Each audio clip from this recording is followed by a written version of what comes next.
Hello, my name is Davis and I enjoy playing video games. Welcome back to the Linus run of Stardew Valley.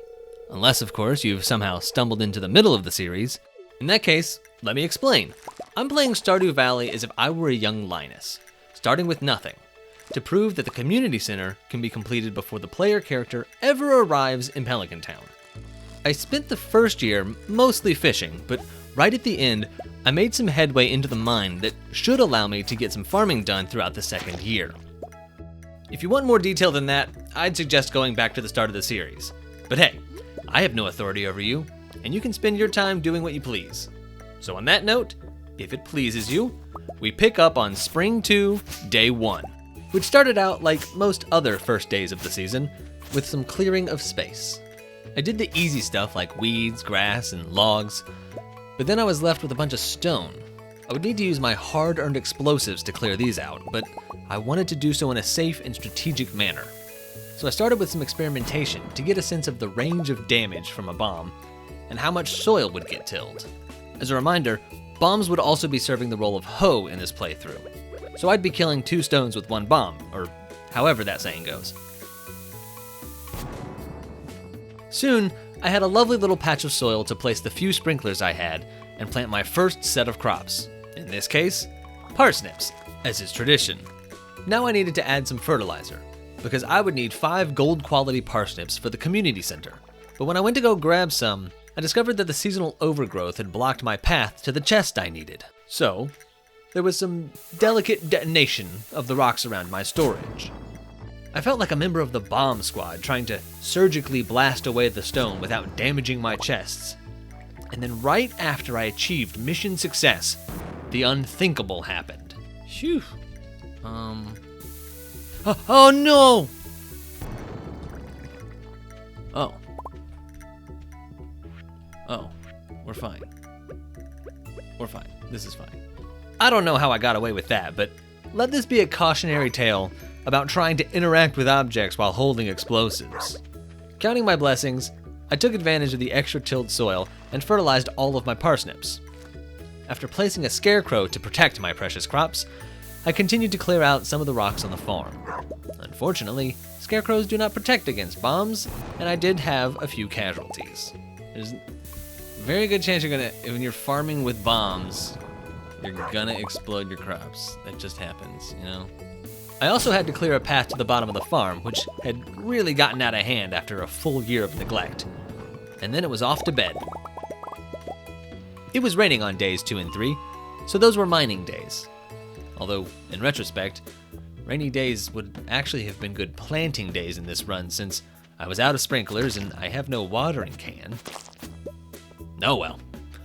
I used my time in the mines to do some more experimenting with using bombs to collect the resources needed to craft bombs. In order to ensure I would be able to continue making them, I needed to know how many resource nodes I needed to blow up to offset the cost of the bomb used. It looked like I needed at least 2 copper nodes within range to make it worth using a bomb, and even then, I could come up short. Also on day 3, I accepted a request from Pierre for a piece of quartz, because I can get that now. And then I felt like an absolute fool when I went to give it to him on a Wednesday. At least I was able to make it to floor 70 by the end of the day. Having had 2 days of rain already, it occurred to me that it might be worth planting some extra crops with retaining soil so that even if I didn't have a sprinkler for it, when it rained, it could get a bonus day of watering. Then, I was about to run into town to deliver the quartz to Pierre when I realized I was running right through that spot that my crystallarium used to be. Where did my crystallarium go? When did that... What? How did it... But how did the... Where did that... Huh? Where'd my crystallarium go? How did I lose my crystallarium? Did I blow it up at some point? Yes, I had indeed blown it up. Back on the first day of spring, when I was first figuring out how to handle the bombs, I destroyed it without even noticing. Bewildered, I went back to the mines to continue to delve, pushing all the way down to floor 75. Eventually getting a bit tired of cycling floors in the mine, I decided it was time to try and access the quarry mine, because it wouldn't be much longer before I would need a scythe to harvest some of my crops. Unfortunately, That mine is just one long floor, and with my path blocked, no other bombs on my person, and unable to collect the resources to craft one, I had to head back home. And since it was getting late, I decided to come back again another day and went to bed, getting to level 6 in combat. Day 5 was a cart day, and I was pleased to see that the traveling merchant had a sprinkler for sale. Even though I had just prepared those extra crops for not getting watered every day, but of course, when I came back to place it, I found that big dumb past Davis didn't put those crops in a formation that the basic sprinkler could water both of them. So I guess I'll just have to move the sprinkler to alternating spots each day? Which means the retaining soil paid off. Aha! I'm brilliant! Next, I went right back to tackle the quarry mine, this time armed with some cherry bombs, which was good, because look at that. Right off the bat, I hit a roadblock. But after that, it was mostly smooth sailing. Just had to fight off a few monsters. Until the end, at least, but it wasn't anything I couldn't handle. Although, I'm pretty sure that after getting the scythe, if you interact with that Reaper statue again, it'll teleport you back to the entrance, and I did forget that. But hey, this isn't a speed run, and check me out with my golden scythe. With my leftover bomb, I started to clear out all of the resources that had built up in the quarry, and then I went back to cycling floors in the mine. Things were going really well, and when 1 a.m. rolled around, there were a ton of crates and barrels that I couldn't pass up, so I passed out. But that was okay, because I leveled up my mining. Twice. This meant that I could finally craft my own staircases, so no harm, no foul. The next morning, my first batch of parsnips had finally come in, yielding 3 that were gold quality. That's not bad. I should be able to get what I need with just one more harvest. So I replanted and checked my mail. Joja charged me 1,000 G for passing out last night? What the heck? Maybe I won't be pushing my luck in the future. Not having much else to do, I sold a few diamonds to offset the cost of some bombs and headed back to the mine where I was able to make it another 5 floors to floor 80. And when it was time for bed, I got my first farming level. In year 2. Oh boy. Over the course of the next few days, while waiting for crops to grow, I would go to the mines and try to go deeper and deeper. On day 7, I found the purple mushroom I needed for the community center, which I suppose totally eliminated the need to befriend the wizard, but hey, I never thought I'd be able to get this far down in the mine. In fact, I got down another 5 floors on that day.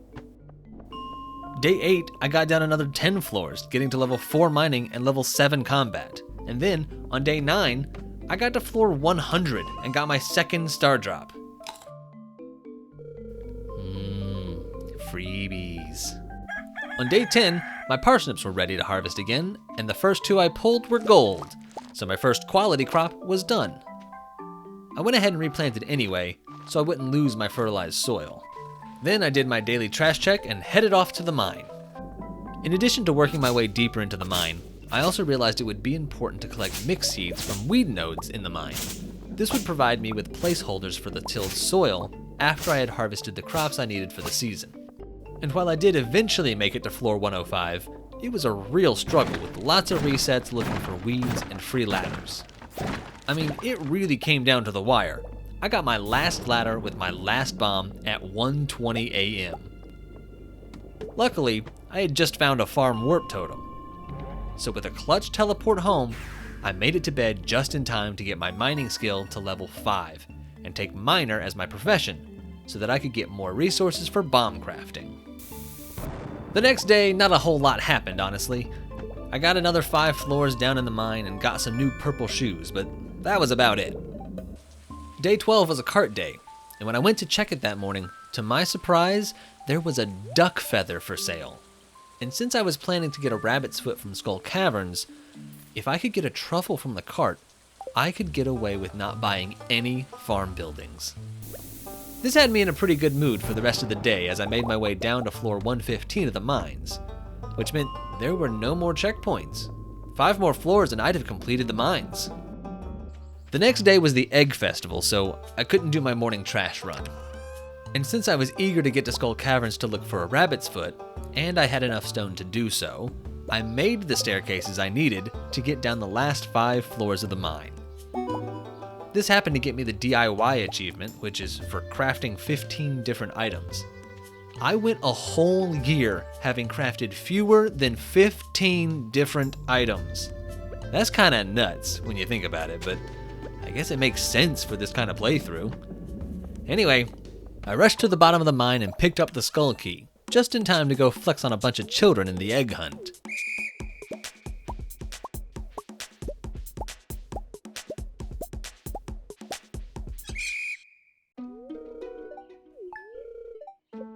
When I got home, I planted a strawberry seed I had purchased at the festival, and then went to bed.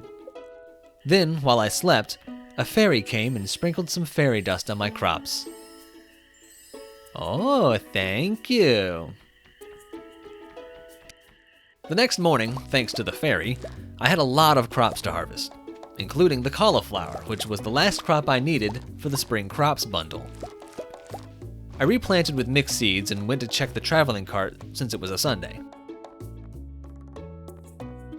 There wasn't a truffle. I mean, that would have been insane luck. A duck feather and a truffle in back-to-back carts?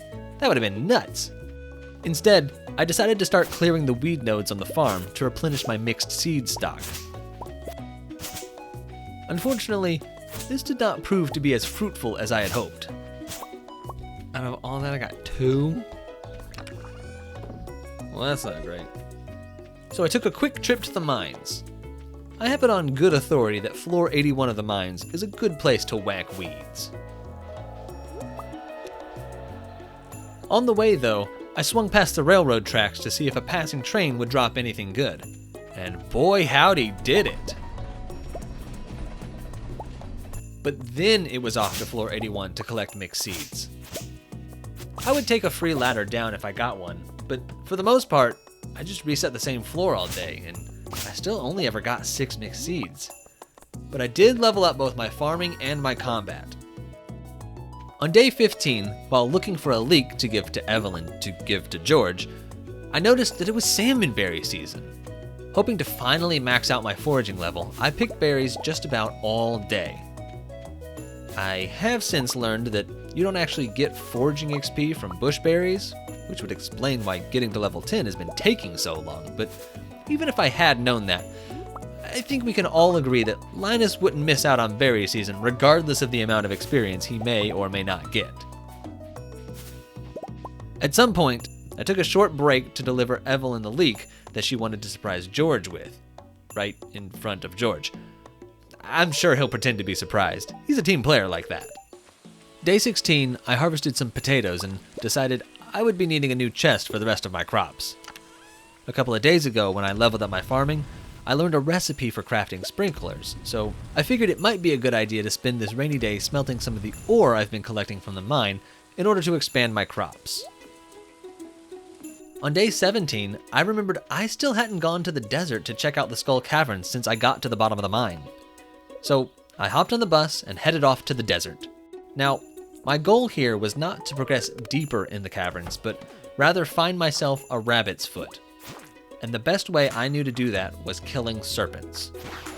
It was already going to be more effort than I was willing to give to find ladders now that my crystallarium was out of commission. So I spent most of my time resetting floor 1. And even then, I still almost died. The Skull Caverns are no joke. After a strategic retreat back to the farm, I took the rest of the day to pick berries and appreciate the safety and comfort of the valley. Holy smokes, that is a lot of spring onions. I awoke the next morning optimistic about starting the day with a clean slate, only to be body slammed by reality when I was handed my own butt in the mine, prompting a visit to the spa. And then receiving it yet again, this time by same-day delivery in the Skull Caverns. Ow, what? Didn't even touch me. What is happening? Day 18 was a rough day. There wasn't a truffle in the cart on day 19, so it was back to the mines while I waited for Pam to get to work. Then, while resetting floor 1 of the Skull Caverns, a prismatic shard dropped from a purple slime. I'm sure this rainbow rock would fetch a pretty penny, but I felt compelled to hold on to it. The next day, on my morning trash run, I noticed a gravestone that I had previously thought nothing of because the epitaph was written in Dwarvish, and I couldn't read Dwarvish until recently. It spoke of 3 pillars and a rainbow forged from land. And since Linus is so smart and wise, I imagine he appreciates a good riddle every now and then. So I knew immediately what I needed to do with the prismatic shard I had found the previous day. But what Linus appreciates even more than riddles is free stuff. And I had to wait on Pam anyway, so when I heard a train passing, I couldn't resist. Oh my gosh, holy smoke, magma geodes, what is happening? These trains are so good! Once I made it back to the desert, I brought the prismatic shard to the middle of the 3 pillars and was blessed with the gift of the galaxy sword. No longer would I have days like that of the 18th. I was unstoppable. Plus, it matched my shoes. Oh, I also leveled up my mining, so now I can make regular bombs. High on the successes of the previous day, on the morning of day 21, I failed to identify what I now know to be bad omens. To start, a rock grew over my pathing to the tappers on my trees. I didn't even know that could happen. Then, the traveling cart, along with its customary tulip and summer spangle, was offering truffle oil. I was this close to getting what I needed.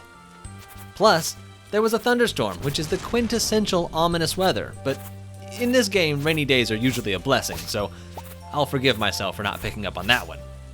Anyway, in my hubris, I forged ahead to the Skull Caverns, where the game continued to warn me with infested floor after infested floor until finally, I met my demise. This was the wake-up call I needed. Well, that and the 1,000 G Harvey charged me for hospital bills. So I decided to call it a night. But hey, at least my combat level increased. Things were starting to get a bit too repetitive for my taste, so to mix things up a bit, I started the mysterious key quest, depositing a battery in the tunnel by the bus stop and a rainbow shell by the train station. I didn't really need to do this for any reason, I just needed a break from the mine and caverns. But the break didn't last long because I ran into a dead end when I needed to put 10 beets in Lewis's fridge. So I ran back to the desert to buy those seeds, and needing to make up the cost of the trip, I did some more cavern runs. I also started smelting some iridium ore so I could use the bars to make an iridium band to boost my damage a bit more when fighting monsters. And then my farming level increased when I went to bed. Unfortunately, I still needed 1 more iridium bar to craft the iridium band. And the best place to get that is the Skull Caverns, so I went back. This time, I finally remembered to bring bombs with me. I would need them to mine iridium nodes since I didn't want to rely on a monster drop. But I found myself in a bit of a catch-22 because I needed the ore to make the band, but without the band, I couldn't kill the monsters quick enough, and I died again. And this time, I lost all of my bombs that I needed to mine the ore. Okay, it was only 2 bombs, but it was 1 of each, so I was definitely losing 1. It turned out to be the same price for Marlin to recover either one, so I went with the bigger one. Looking back on it now, it really wasn't that big of a deal, but it felt like it at the time, so I went to bed angry. Day 24 was the flower dance, so I did some quick harvesting and replanting, and then ran off to check the trash before the festival started. Other than that, the day was kind of a wash.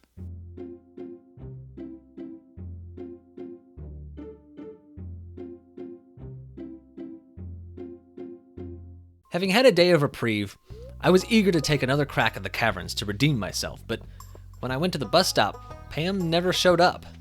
So obviously I had to investigate. I ran all over town looking for her and finally spotted her exiting her house just before noon. She must have had a little too much fun at the flower dance, so as she headed off to the bus stop, I did a quick trash check. But then she still wasn't there. It turns out she had a doctor's appointment, so I wouldn't be able to go to the desert at all today. That being the case, I decided I should go farm mixed seeds in the mine. While cutting weeds, I did happen to find this wreath of leaves that fits perfectly on my head, but despite how good it looked, it wouldn't help me much in replanting crops, so I carried on. I finished out the season with not all that much happening.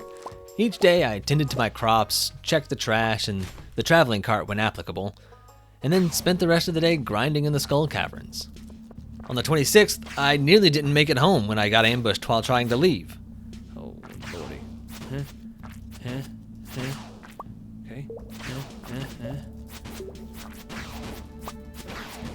That's fine.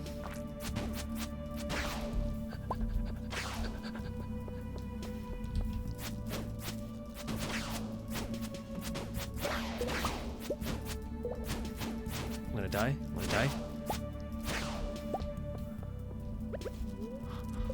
Oh my god. On the 27th, the grind was starting to get to me, and I had this insane train of thought.